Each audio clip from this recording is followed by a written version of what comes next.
नमस्कार, स्वागत है आपका। मैं हूं आपके साथ सुमित झा। जनादेश 2018 आ चुका है। 5 राज्यों में क्यों जीती कांग्रेस, क्यों हारी बीजेपी और कांग्रेस और बीजेपी के इन नतीजों के पीछे कौन कौन से फैक्टर अहम रहे, ये हम तफसील से जानेंगे। लेकिन उससे पहले जान लेते हैं बेहतर परफॉर्मेंस के बाद कांग्रेस अध्यक्ष राहुल गांधी ने क्या कुछ कहा है।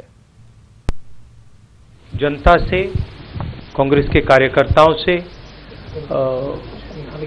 उन सबको मैं बधाई देना चाहता हूं। जिन स्टेट्स में, तेलंगाना में, मिजोरम में हमारी हार हुई, वहां जो चुनाव जीते हैं उनको बधाई देना चाहता हूं। बट ये जीत कांग्रेस पार्टी के कार्यकर्ताओं की है, किसानों की है, युवाओं की है, छोटे दुकानदारों की है।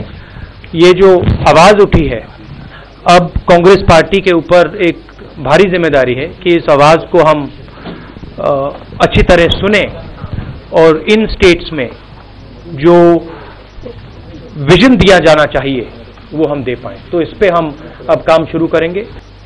मध्य प्रदेश, राजस्थान, छत्तीसगढ़ में बीजेपी को हमने हराया है और जो वहां के चीफ मिनिस्टर्स हैं उन्होंने जनता के लिए काम किया। जरूर हमारी लड़ाई उनके साथ रही, विपक्ष की लड़ाई हुई, हमने उनको हराया। मगर मैं उनको भी कहना चाहता हूं कि कांग्रेस पार्टी की ओर से जो उन्होंने मध्य प्रदेश के लिए, छत्तीसगढ़ के लिए, राजस्थान के लिए काम किया, उसके लिए हम उनका धन्यवाद करते हैं। और अब बदलाव का समय है, तो अब हम उस काम को अब आगे ले जाने की कोशिश करेंगे। देखिए, हमारी अप्रोच अलग है। हम बीजेपी की एक विचारधारा है, हम उस विचारधारा के खिलाफ लड़ेंगे, उनको हम हराएंगे। हमने आज हराया है और 2019 में भी हम हराएंगे। मगर हम किसी को भारत से मुक्त नहीं करना चाहते हैं। राजस्थान की राजनीति में जैसा कयास लगाए जा रहे थे, हुआ भी वही। मरुधरा में सत्ता के ऊंट ने एक बार फिर करवट बदला है और इस बार सिंहासन पर बीजेपी के बजाय कांग्रेस ने कब्जा किया है।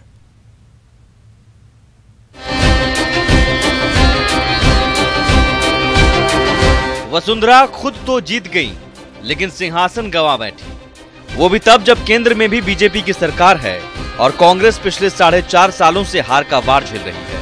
बावजूद इसके सीएम राजे राहुल के विजय रथ को रोक नहीं पाई। सवाल है कि आखिर राजस्थान का रण क्यों हार गई बीजेपी, कहां चूक गई वसुंधरा सरकार। चलिए इस सवाल का जवाब ढूंढते हैं। वजह नंबर 1, परिवर्तन का ट्रेंड बदल नहीं पाई। 1993 के विधानसभा चुनाव से शुरू हुई बदलाव के बयार को इस बार भी वसुंधरा राजे नहीं बदल पाई। 2008 के बाद कांग्रेस ने एक बार फिर जोर वापसी की है। मतलब साफ है कि सत्ता परिवर्तन का दौर जारी है। वजह नंबर 2, कर्मचारियों को किया नाराज। चुनाव से सिर्फ 2 महीने पहले सरकारें कर्मचारियों को नाराज नहीं करती, लेकिन वसुंधरा राजे सरकार ने कर्मचारियों को अपने हाल पर छोड़ दिया। रोडवेज कर्मचारी, पंचायत कर्मचारी, आशा कर्मियों, नर्सिंग स्टाफ और दूसरे मंत्रालय कर्मचारियों की कोई मांग नहीं मानी गई। और ये सब तब हुआ जब राज्य में करीब 9 लाख सरकारी कर्मचारी हैं। अगर इनके परिवार वालों को जोड़ लें तो यह आंकड़े करीब 40 से 45 लाख वोट तक पहुंच जाते हैं। वजह नंबर 3, कुनबा बिखरने को रोक नहीं पाई। चुनाव से ठीक पहले बीजेपी को सबसे बड़ा झटका दौसा सांसद हरीश चंद्र मीणा ने कांग्रेस में शामिल होकर दिया। इसके साथ ही नागौर के विधायक हबीबुर रहमान ने भी भगवा छोड़कर हाथ थाम लिया। बीजेपी के बागियों की इस लिस्ट में महेश प्रताप और कन्हैया लाल झंवर का नाम भी शामिल हो गया। लेकिन सबसे चौंकाया मानवेंद्र सिंह ने। जसवंत सिंह कभी बीजेपी के कद्दावर नेता थे, लेकिन 2014 में रिश्ते ऐसे बिगड़े कि फिर जुड़ना तो दूर, मानवेंद्र ने अपना विरोध दर्ज कराने के लिए सीधे सीएम वसुंधरा राजे के खिलाफ ही ताल ठोक दिया। वजह नंबर 4, किसानों की नाराजगी पड़ गई भारी। आरोप है कि वसुंधरा सरकार ने किसानों की समस्याओं से आंख मूंद ली थी। किसानों को अपनी जरूरतें पूरी करने के लिए रोज लड़ाई लड़नी पड़ गई। पानी और बिजली की किल्लत बड़ी समस्या है। साथ ही मेहनत के बावजूद फसलों का मुनासिब दाम नहीं मिलता। वहीं अपनी हर रैली में कांग्रेस की तरफ से कर्ज माफी का वादा किया गया। वजह नंबर 5, युवाओं को लुभा नहीं पाई बीजेपी। युवाओं के लिए सबसे बड़ा मुद्दा है रोजगार, लेकिन सरकारी नौकरी की बात करना बेमानी है। दूसरी तरफ निजी शिक्षण संस्थानों की मनमानी पर नकेल नहीं लगाने की वजह से भी सरकार की आलोचना हुई। वजह नंबर 6, केंद्र से दूरी का पड़ा नेगेटिव असर।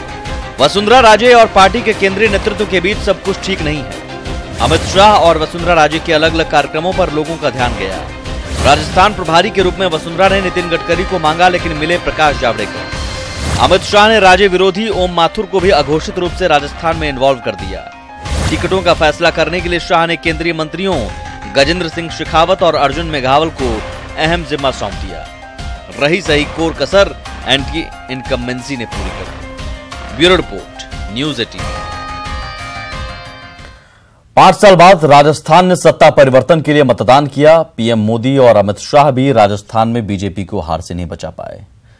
सत्ता से बीजेपी को बेदखल करने के साथ ही वसुंधरा का बदलता मौसम दिल्ली को खास संदेश दे रहा है। सवाल है कि क्या ये संकेत 2019 पर भी असर डालेगा।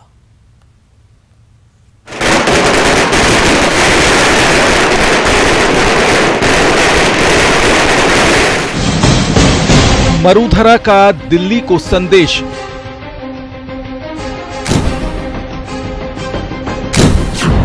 मुरझाया कमल, मजबूत हुआ हाथ।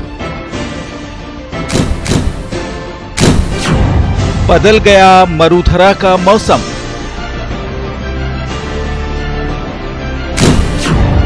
क्या 2019 पर भी दिखेगा असर?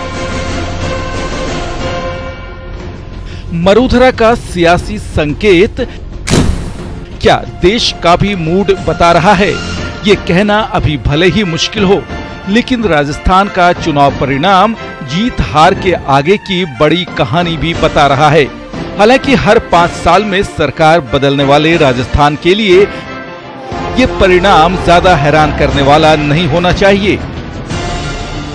लेकिन जिस तरह से हर सीट जीतने का दम बीजेपी ने दिखाया और जिस तरह से पीएम नरेंद्र मोदी और बीजेपी अध्यक्ष अमित शाह ने राजस्थान में अपनी ताकत दिखाई, उसके बावजूद राजस्थान का हाथ से निकलना एक झटका तो है ही। वोट पड़ा है वो मोटे तौर पर भाजपा की नीतियों के खिलाफ पड़ा है। It is a vote against the BJP's policies and the BJP's politics. In Rajasthan, despite all the efforts, जो कोशिश कर सकते थे प्रधानमंत्री जी, अमित शाह जी, पूरे देश भर के नेता भाजपा के, उन्हें खूब ताकत लगा ली, लेकिन राजस्थान की जनता ने एक स्पष्ट बहुमत दिया है। बीजेपी के लिए मुश्किल का वक्त है या नहीं, ये तो आने वाला वक्त बताएगा। लेकिन 5 साल में हालात बदले हैं, इससे तो कोई इनकार नहीं कर सकता। जिस राजस्थान ने विधानसभा की 200 सीटों में से बीजेपी को 163 सीटों से नवाजा था, उसी राजस्थान में बीजेपी 70 सीट के करीब आकर सिमट गई। ऐसे में पार्टी को तो ये सोचना ही होगा कि आखिर वसुंधरा ने बीजेपी को क्यों नकार दिया। कांग्रेस और खासकर उनके नेता सचिन पायलट और अशोक गहलोत की मेहनत काम कर गई। लेकिन क्या बीजेपी की ये हार किसानों, युवाओं और महिलाओं की नाराजगी का असर है? खासकर जयपुर, अजमेर, कोटा जैसे शहरी इलाकों में बीजेपी की हार शहरी वर्ग की नाराजगी भी बताती है। तो फसल की सही कीमत न मिलने से नाराज अन्नदाता की नाराजगी भी क्या बीजेपी पर भारी पड़ी? सवाल है कि क्या बीजेपी आम जनता के मुद्दों को समझ नहीं पाई और बीजेपी विकास के नारों से भटककर धर्म वाली सियासत में उलझ गई?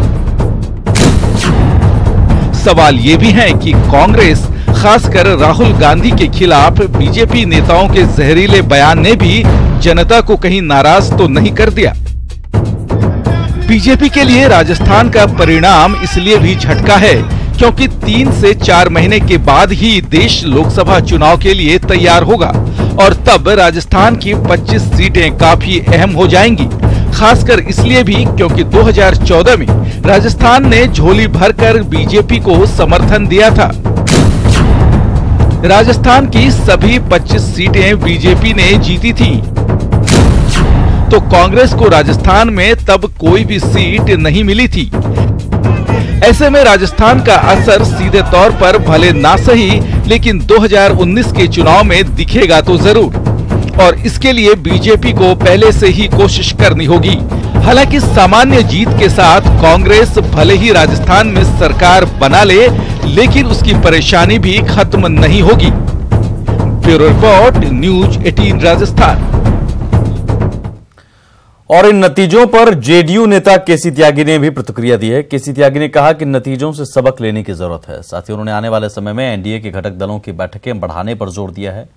वहीं राम मंदिर जैसे मुद्दे पर अति उत्साह से भी बचने की नसीहत दी है। 5 राज्यों के चुनावी नतीजों पर बात करने के लिए हमारे साथ जेडीयू के प्रधान महासचिव केसी त्यागी मौजूद हैं।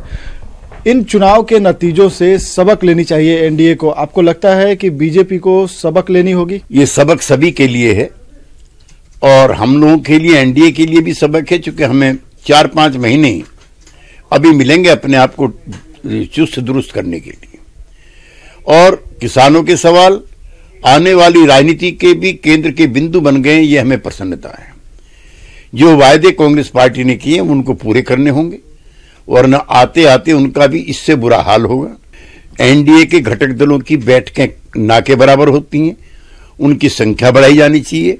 प्रकाश सिंह बादल, नीतीश कुमार और शिवसेना प्रमुख राज ठाकरे जैसे नेताओं की व्यापक हिस्सेदारी, साझेदारी बनानी चाहिए और आगे से ज्वाइंट कैंपेन के भी रास्ते तलाश करने चाहिए। और राम मंदिर के सवाल पर अति उत्साह और अधीरता भी नुकसान का कारण बन सकती है।